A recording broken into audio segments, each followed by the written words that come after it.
Okay, I'm going to be doing a quick review, just showing you how to once again do all of the foundational learnings that we have been covering so far. So here is a check-in. In this question, it says place the following integers in ascending order. And you're given these numbers: 0, -13, 5, -9, -21, and -11. The one thing you need to remember, and it's key here to get the right answer, is ascending order.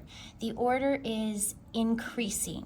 So you're starting with the smallest number and you're going to the largest number.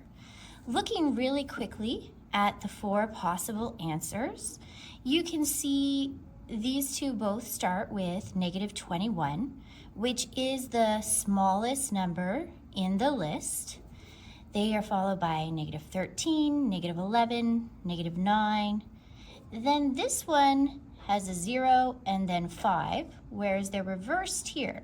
I know this one is incorrect because I know that 0 is less than 5. And C and D are not going to be correct because they don't start with a negative number. So the only option I have here for what is correct would be A. -21, -13, -11, -9, then 0 and 5.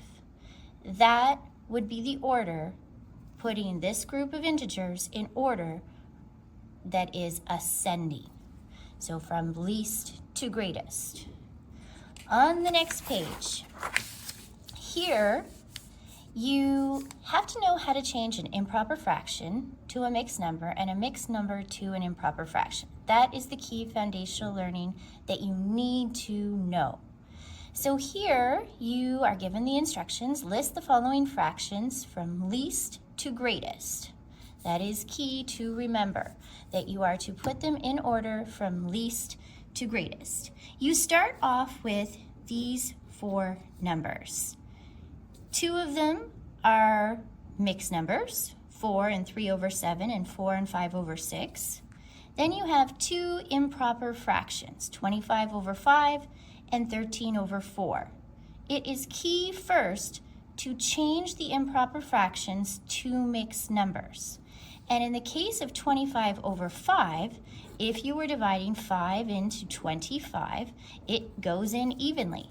There are 5 whole 5s in 25/5. So there is no fraction that you would need to put beside this. You know that your whole number is 5. For 13/4, once again, you would need to divide to find out. 4 times 3 is 12, and you would subtract that from the 13, have 1 left over. So you now have whole number 3. What's left over is your new numerator, and your denominator stays the same. It will stay at 4.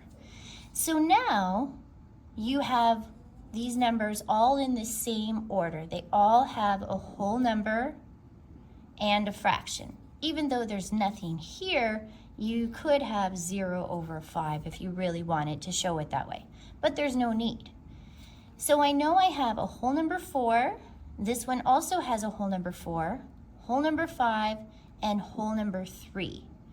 So I know I'm putting these fractions in order from least to greatest. Well, I know my greatest right off is going to be 25/5. So that immediately eliminates A and C. 25/5 is the greatest in both of these because the whole number is the largest. Now my lowest number that will need to come first will be this one that has a whole number of 3. And its original form was 13/4. Well, of my options left, D is the only one that would meet those. And I'll show you what D looks like down here. So in D, 13/4 is the lowest, 25/5 is the greatest. Now, if it happened to be that you needed to, if it happened to have had a whole number of 4, you would have had to find common denominators for the fractions that had whole number 4. But in this case, the two numbers, or the two fractions, that had the whole number 4 attached to them, we don't really have to worry too much about what order they're in, because the answer we can already determine by eliminating the others what is the least and what is the greatest, just based on the whole numbers. If you wanted to go that step further and you wanted to take 4 and 3 over 7 and 4 and 5 over 6, you could do that and find common denominators. The quickest and easiest for this would be to simply multiply 7 by 6, because you know that will work. You can multiply 6 by 7. Once again, the whole number stays the same. They're both fractions that have the whole number 4. Then we want to have our denominator be 42. 7 times 6 is 42. If I multiply the denominator by 6, I must multiply the numerator. 6 times 3 is 18. That is the new numerator. Over here, I'm multiplying the fraction by 7. 6 times 7 is 42. 5 times 7 is 35. And I'm easily able to compare which is the greater of the two based on what the numerators are now that they have common denominators. So the next lowest number would be this one.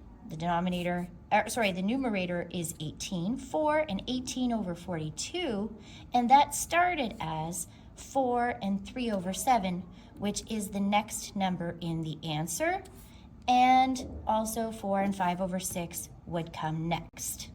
Because its numerator is greater than 18, now that these two fractions have common denominators, I can easily see which one is the less of the two. I could do that if I needed to, but very quickly I was able to determine, based on what was my lowest number with a whole number 3, what was my highest number that had a whole number of 5, and I was able to quickly determine that D was the only possible answer. Won't always be that way. You will have to find common denominators from time to time, but not in this one. Let's move over to the next check-in. This is on how to use factors and multiples and prime and composite numbers. The question states, every 2 days, John goes to his friend's house after school. Every 5 days, John has hockey practice. And every 4 days, he has music lessons. If John does all 3 on the last day of January, when is the next day that John will do all 3 things? And you're given 4 possible dates here. What we have to do here is we have to determine which days he would be going to his friend's house, to hockey practice, and then to his music lessons. But what we really want to know is what common multiples these numbers will have, because that is what we're doing. We're looking at multiples in this case. So we know that every 2 days, John goes to his friend's house. Every 5 days, he goes to hockey practice. And every 4 days, he has music lessons. So if we look at those numbers and we want to find the multiple that matches all, we can quickly determine what it would be. You could start by counting by 2s and going 2, 4, 6, 8, 10, and so on. And you know you're going to continue to have even numbers all the way up. So this one was for when he goes to his friend's house. This one was hockey practice. And once again, if you're listing the multiples, for 5, you're going up 5 each time. I'll do the same thing for 4, 4, 8, 12, 16, and 20. I was able to eyeball these numbers pretty quickly and determine what the lowest common multiple would be. or the least common multiple is what we usually call it, the LCM, and it is 20. So in this problem, he's gone to all of these things on the same day, which was the last day of January, and we were asked, when is the next day that John will do all 3 things? That will be 20 days into February. February 20th will be the next time that he does all 3 events on the same day. We have 2 more. Here we are looking at how to multiply and divide using decimals. That is the foundational learning that we are covering. So we have tickets for a concert cost $108.20 each. How much would 4 tickets cost? In this case, I'm going to take the price of 1 ticket, $108.20, and I'm going to multiply it by 4. When I multiply it, I'm just going to take this 4 and multiply it by each of the digits starting in with the 0. 4 times 0 is 0. 4 times 2 is 8. 4 times 8 is 32. I'm going to put the 2, regroup the 3. 4 times 0 is 0. Plus 3 is 3. 4 times 1 is 4. Now to determine where my decimal goes, I'm going to count how many times the decimal goes into the number in the question. It is 1, 2, and it's going to go in the same number of places in the answer. And I have the total being $432.80. That will be how much 4 tickets cost. And in that case, that would be B, would be the answer. When I'm multiplying with decimals, I simply ignore the decimals at the beginning, and then I multiply like I normally would. At the end, after I finish multiplying, I check to see how many decimal places the decimal has gone in the question, and put it in that many decimal places in the answer. All right, this is the last question of this check-in. And once again, it's the foundational learning that covers how to multiply and divide decimals. Eric is training for a race. He ran 1.25 kilometers in 5 minutes. How far did he run in 1 minute? Well, I am going to take 1.25, the amount that he ran in 5 minutes, and I'm going to divide it by 5 to determine how much he ran in 1 minute. So 5 does not go into 1. There are no 5s in 1. So 5 times 0 is 0. And I can simply take my 1 down. My decimal is going to go directly above where it is in the question into the answer. Then I'm going to take the 2 down. 5 times 2 is 10 with 2 left over. I'll push this up so you can see the work.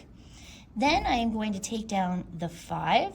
5 times 5 is 25. There will be nothing left over. So in 1 minute, I have determined that he went 0.25 kilometers, or we could say 25 hundredths of a kilometer, and that would be letter A. That would be the answer I would need to pick for this problem. So this check-in has covered a number of the foundational learnings that we've covered so far this year, whether it's multiplying and dividing with decimals, whether it's looking for common multiples, or putting integers in order. And the other one we looked at was having mixed numbers and improper fractions and being able to put them in order from least to greatest. All of these problems you can review by watching the video again. And if you have any questions, you can let me know.